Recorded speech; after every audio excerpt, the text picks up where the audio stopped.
أحييكم بتحية السلام. السلام عليكم ورحمة الله وبركاته. ما تزعلش يا سيسي، يعني ما تزعلش. وبص أحب على راسك كمان، بس أنت اللي جبته لنفسك.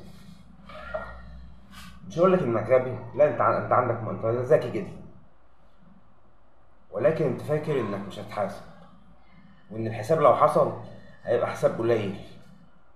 لأن الحساب لو حصل ليك أنت بالذات مش هيبقى زي مبارك. خد بالك، يعني عايزك تاخد بالك من دي. واذا كان يعني عن الشطاء، ما احنا ممكن ننزل الناس كلها. يعني انا لوحدي ممكن انزلك الناس كلها، تصدق بقى؟ انزلك الناس كلها، والجيش هعمل عليك انقلاب وساعتها هتضرب بالرصاص لانك فاشل في الجيش. وطبعا داعش جواها جهاز المخابرات المصريه، ما تشتغلش نفسك. يعني المخابرات المصريه كانت بتقتل في الضباط والعساكر. وكان فيها السعوديه اساسي طبعا. يعني داعش دي سعوديه، وهيتربوا السعوديين وهناخد منهم ارواح برضه، وهنبكيهم بدل الدموع دم، وهنعرفهم يعني ايه يهود مصر.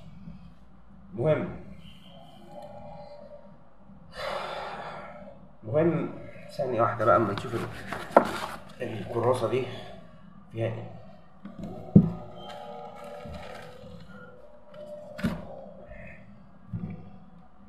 اه يا سيدي، المؤذن قاعد يقول لا اله الا الله مع نفسه بقى، يقول لا اله الا الله كده لغايه ما يموت ويترمي في النار.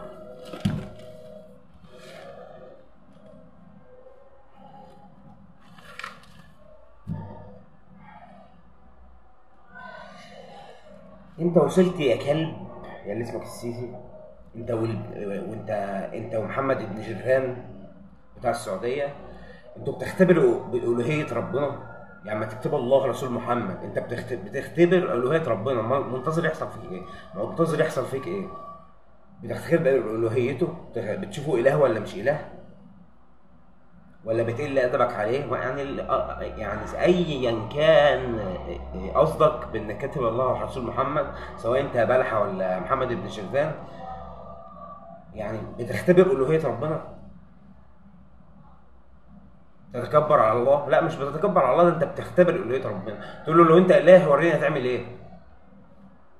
زي ما في حركات في امريكا، وانا اعتقد هم اللي زقوكوا يعملوا كده. حركات في امريكا، حركات سريه يعني.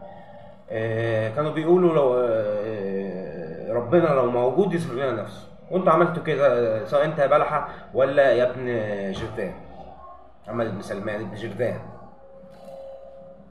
وبعتوا الفيران اللي بيقولوا الله رسول محمد وادكوا كلهم الحمد لله يعني. او طلعوا مليون مره، هنموتهم مليون مرة، بس مش هننسى شهداء. سواء الجيش، أنا لابس أسود على شهداء يناير، على شهداء يناير. غير كده ما أعتقدش في شهداء. كده من أول هنا. مساء الفل يا نرمين حبيبتي. الأخ محمد بن عبد الله خول قريش كان بيقول لك إيه؟ جان.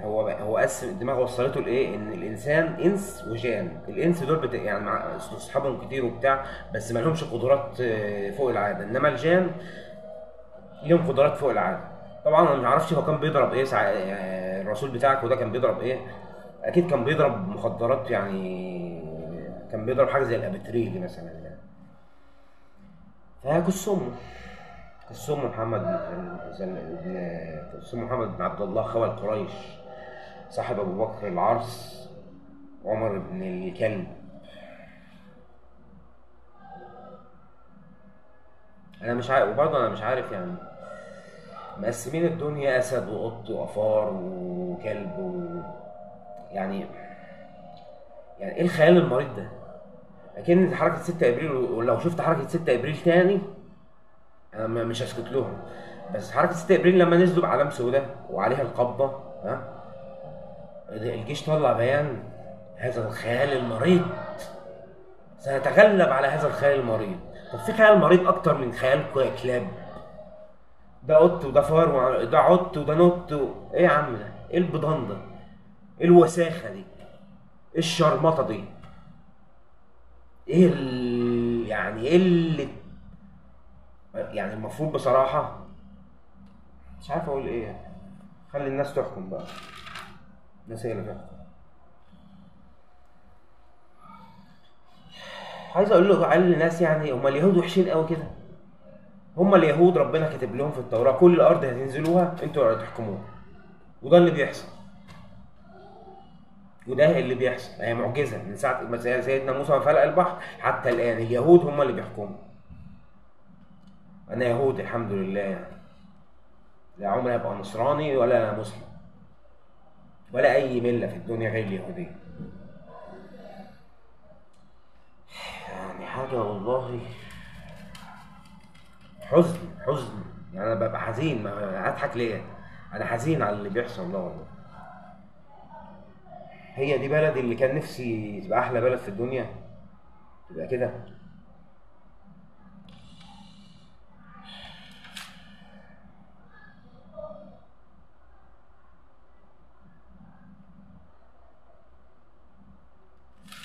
ماشي اكيد في نقط برضه عايز اتكلم فيها.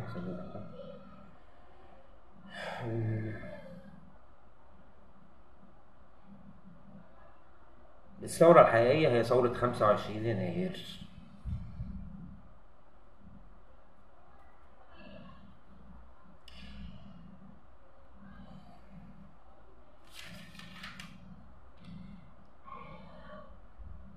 قسمك حمزة زوب على قسم محمد ناصر.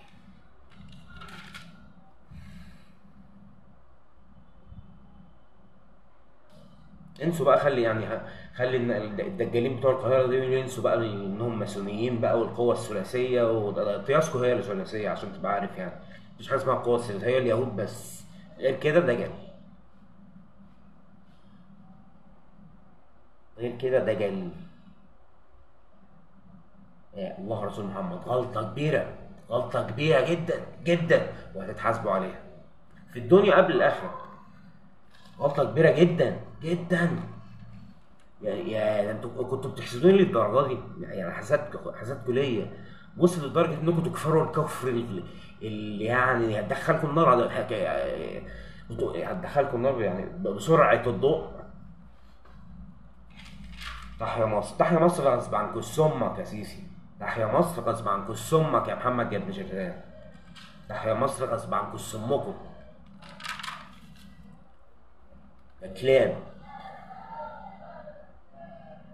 وانت يا اليهوديم يا معرس، انت مع السنه تبقى خاون، مش عايزينك، مش عايزين نشوفك تاني. انت مش جيت ساعه الثوره يالا وطلعت وقلت انا بحب الفيسبوك قوي، وبعد كده قمت رايح مرمي في حضن مراتك، ولا شفنا امك بعدها، واحنا اللي شلنا الليله؟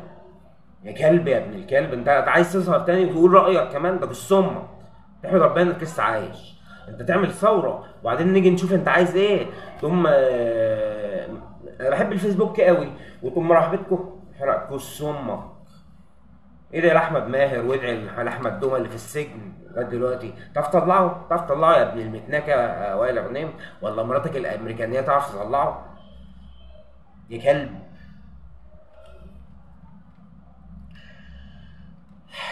استغفر الله العظيم.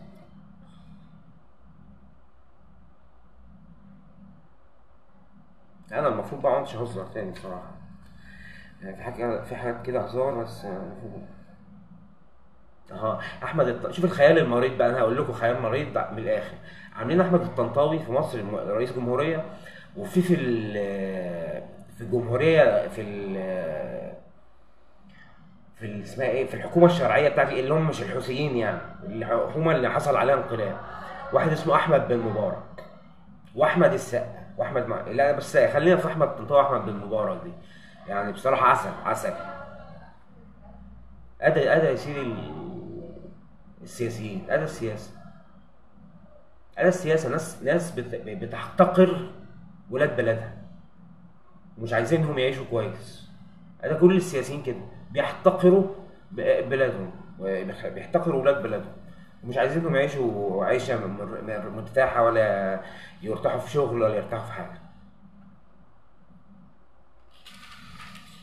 يقول لك دمج القوى الثلاثيه، يا سلام، المسلمين والمسيحيين واليهود يبقوا قوه واحده. يا حبيبي يا حبيبي، قوة ثلاثية دي، ده طيزك هي اللي بقوة ثلاثية. الإسلام عموما مفيش حاجة صح إلا الله أكبر. مفيش في حاجة، أي حاجة صح غير الله أكبر. تعالى بقى المهم بقى. بص يا أخ، بص يا أخ نتنياهو، إيران عملت لك 3/4 شغلك. لو لسه بتعتبرها عدو يبقى أنت اللي عدو لليهود، يبقى أنت بالنسبة لي كيهودي عدو. لما يبقى بتفكر تضرب إيران اللي عملت لي أنا شخصيا 3/4 شغلي، وأنا قاعد باشا بالسيجارة بكوباية الشاي والسيجارة في بقي كمان. ايران هي عملت لي 3/4 شغل. انت ما عملتش حاجه في الصمه، كانت نتنياهو يا عرس. لما تيجي بقى عايز تضرب ايران بقى كمان، لا انا اقول لك كس امك. انت لو عايز تضرب، اضرب مصر والسعوديه لو عايز تضرب، وانا عارف انك مش هتضرب يعني. وهو محمد صلاح جاب هاتريك اهو، يعني سبحان الله، العسكري اسمه محمد صلاح كمان. ما هو دي من اللذاذه والعسل بتوع المخابرات المصريه، يعني حاجه عسل كده.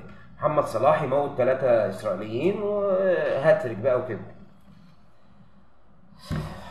سفه، عالم سفيهه بتحكمنا، عالم سفيهه مستأمنينها على مستقبل ولادنا.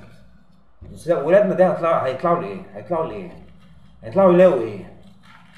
ان شاء الله مش هيفضل الوضع زي ما هو كده. ومش هرشح نفسي للرئاسه برضه.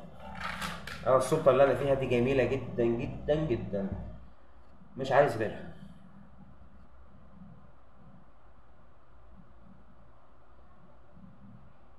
الاخ شريف الصرفي والاخ محمد ناصر. شريف الصرفي يقول لك ايه؟ عايزين تعملوا ثوره، طب يلا نلعب الجيم. تمام؟ ده شريف الصرفي. عندك واحد مثلا زي محمد ناصر يقول لك ايه؟ احنا عايزين نهد الدور ونلعب من جديد.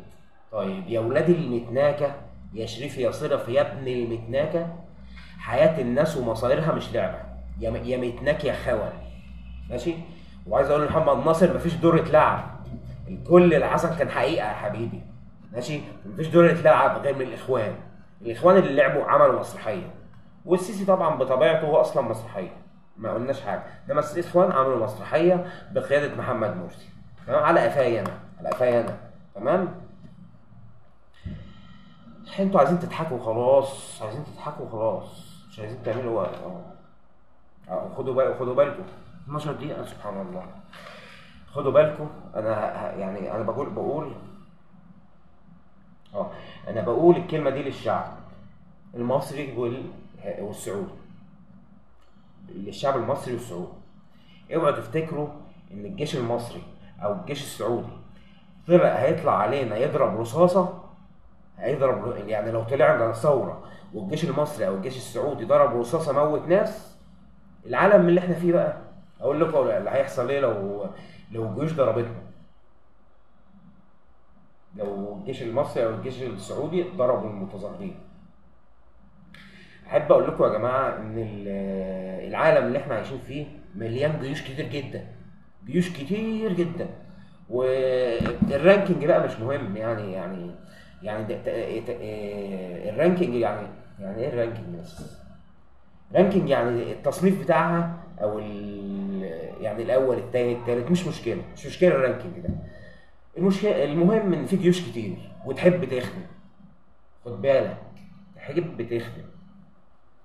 اولها اسرائيل طبعا، يحبوا يخدموا قوي.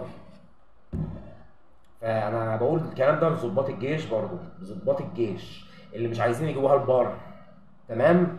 والعساكر اللي لما الضابط بيقول له يلا ويلا بينسى اهله وناسه، يفتكر نفسه ان هو عشان معاه سلاح يبقى قادر علينا. لا، احنا في مليون جيش يحبوا يخدموا. سيبك من الجيش الاسرائيلي يا عم، مش هيخدم.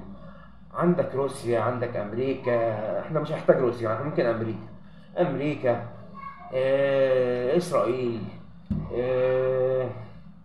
مين كمان؟ ناس كتير يعني، فيها جيوش كتير. يعني لو حصل ان اتضرب علينا نار اساسا هنشوف اي جيش يموت الناس دي كلها، يموت الجيش المصري والسعودي، او يسرحوا ينزع سلاحه ونخلص من الفيلم الهندي ده فيلم هندي. دول هنود، الجيش المصري والجيش السعودي هنود. ما بيفهموش، ولاد متناكه. كل واحد فيهم فاكر نفسه ابن العذراء، ماشي، هو ابن متناكه، ابن شرموطه كمان. ظابط يقول لي الانسان في حياته بيحتاج لثلاث حاجات: الاكل والجنس والخمره. يا سلام على قص امك، يخرب بيت ام ده اللي اتعلمت في الكليه الحربيه يا ابن المتناكه، يا ابن يا ولاد المتناكه، يا ولاد المتناكه. ماشي، انا افضحكم.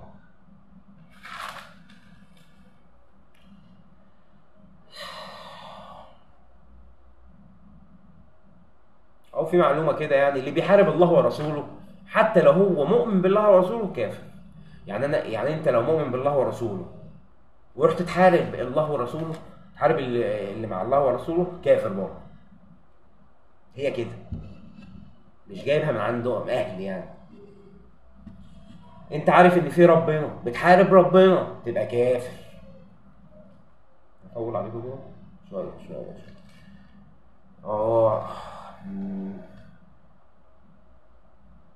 عادل امام الزعيم الكلوت ده اللي كان اجمل حاجه في مصر. عادل امام نسيتوه طبعا، نسيتوه. والفضل يرجع لينا لحركه 6 ابريل والائتلاف شباب الثوره اللي نزلوا 25 يناير نكب دجالين. كل الدجالين اتمسحوا من المسح، مش هيرجعوا تاني. انا عايز اقول الست نرمين اللي انا بحبها جدا جدا جدا جدا، يعني ست نرمين عادل، هقول لها حاجه واحده: ليه ممكن، ليه ما دام كل حاجه في السياسه ممكنه، ليه ما بقاش مع ايران وابقى ضد روسيا؟ مع ايران مع روسيا دي حاجه تخصهم، انا بقى ابقى مع ايران وما بقاش مع روسيا، دي حاجه تخصني. ايه المشكله؟ مفيش حاجه غير ممكنه في السياسه. انا مع ايران بس مش مع روسيا، السم روسيا، اخد منها ايه روسيا؟ اخد منها ايه روسيا؟ هتفيدني بايه؟ لو بتتكلموا بلغه المصالح كمان هتفيدني بايه؟ هتمنع القمح احسن، اهو كل واحد بيشتري بال60 رغيف كل يوم ويرميهم للفراخ يربي فراخ. هو الشعب بياكل كل ده؟ وعموما لا، مش هتقف على روسيا، القمح مش هيقف على روسيا، في اوكرانيا وفي حتت كتير يعني بتزرع، الصين، في حاجات ناس كتير بتزرع يعني. وفي الفلاحين عندنا ممكن يزرعوا. اللي انا عملته بقى يا وائل يا غنيم، بما انك بادئ تظهر على الصوره، شريف صرفي ده عيل صغير، لسه صغير، انما تعالى لي انت يا وائل بقى. عايز اقول لك ان اللي حصل اللي كنت بعمله قبل ال 25 يناير ما كانش فيلم تمثيلي، ده كان عمليه استخباراتيه مع مصر وامريكا. ده حلو كده؟ طيب اللي انت عملته ايه بقى؟ قمت حطيتنا قدام الامر الواقع، الناس نزلت الثوره ومش حسني مبارك، ومش عارفين بقى مين اللي هيمسك البلد. كانت دي المشكله بقى، مش عارفين مين اللي هيمسك البلد. فالمجد لحركه 6 ابريل، بس دوركم انتهى. لما هنعوزكوا يا عم يبقى تعالى، لما نعوزك هقول لك تعالى يا احمد امام. انما خلاص احنا مش محتاجينكم دلوقتي يعني، هنشرذم في الناس على الفاضي، لان حركه 6 ابريل مثيره للجدل. هتلاقي نص بيحبها ونص ما بيحبهاش، بس انا بقول المجد لحركه 6 ابريل والاسماء محفوظ واحمد ماهر واحمد دومه اللي محبوس مش عارفين نطلعه، ولا هو شكله ما هيطلع في سنته. يعني ابطال طبعا، ابطال اكتر من مرسي واكتر من الاخوان، اكتر من الاخوان.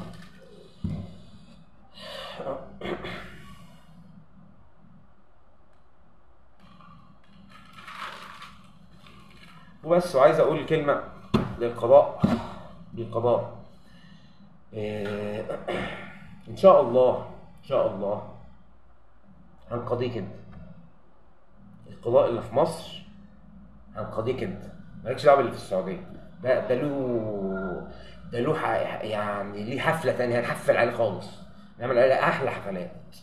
نرمين بتحب تحتفل، هنحتفل بيه قوي القضاء السعودي ده. انما القضاء المصري ده ان شاء الله هنتحاسب وهتقاضى، وزير العدل اوله، ومجلس الشعب اللي بيقر القوانين، كل دول هيدفعوا الثمن. كل دول هيدفعوا الثمن. ليه؟ لانه مفكر ان ظهره، لا الفانيلا كانت لازقه في ظهري، لان كل واحد مفكر انه محمي برئيس الجمهوريه. اذا كان رئيس الجمهوريه يا جدعان احنا اللي ساندينه، احنا اللي ساندينه عشان مصر ما تقعش، مصر وقعت.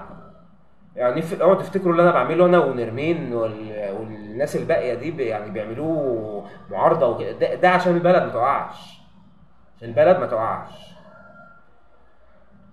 ومصر لن تسقط ابدا، لن تسقط ابدا مصر.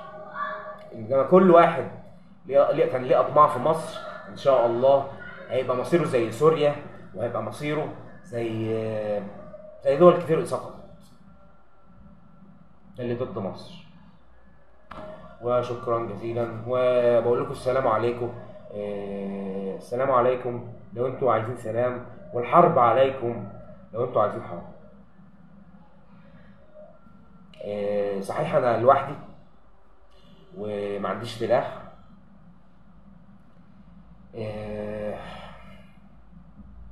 انما لو مت هموت شهيد. انما اللي هيقتلني بالسلاح، وانا اتمنى من ربنا ان انا اخد رصاصه وارتاح بقى، يعني ارتاح من الحياه. فعلا زهقت، يعني زهقت. لو مت هكون مت شهيد، بس مش هموت قبل ما اعمل حاجه للبنات، لبنتي وللبنات اولا، وللولاد طبعا. وشكرا انكم صبرتوا عليا 21 دقيقه يعني.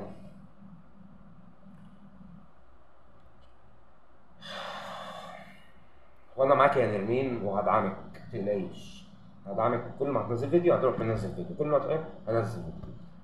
بس انت طبعا بيجيلك معلومات واصله، انا بيجيليش معلومات، انا بتكلم على العلويه المسؤوليه اللي بنشوفها كل يوم في البلد، في كل مكان وفي كل منشأة ومؤسسه. يلا سلام.